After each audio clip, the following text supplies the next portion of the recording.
I worked for the British Foreign Office. I became a British ambassador. I was a British diplomat for 20 years. I was always very patriotic to be British. I was very, very proud.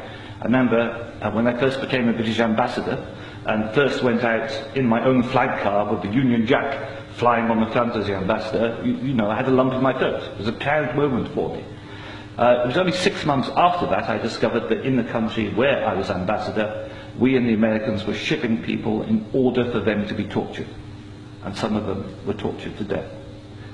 Now, as you may imagine, my worldview changed. It was at the same time, about a month later, we invaded Iraq against the will of the Security Council. Not just without permission of the Security Council, but in the full knowledge that if it had gone to the Security Council, we would have been voted down. And I, as a British diplomat, saw all the internal memos that went through that decision.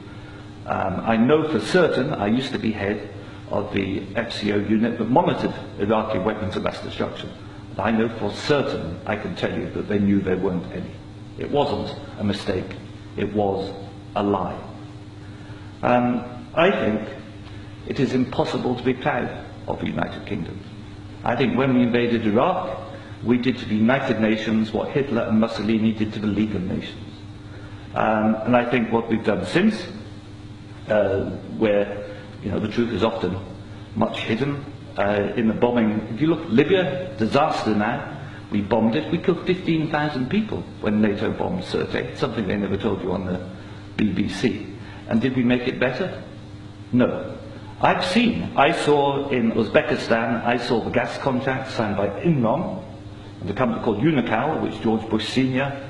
was on the board, to dig out gas pipelines from Uzbekistan and Kazakhstan over Afghanistan down to the Indian Ocean. That was actually what the Afghan war was about. They'd actually had talks with the Taliban and Unocal to see if the Taliban would provide pipeline security.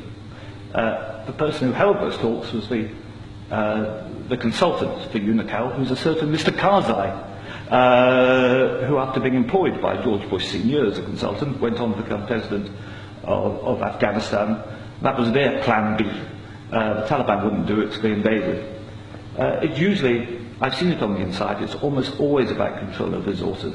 It is every bit as corrupt as our first speaker. I'm sorry, I'm also terrible with names. You are absolutely right, Andrew. And I can tell you it's not an academic construct. The system stinks. Westminster stinks. The British government is deeply, deeply immoral.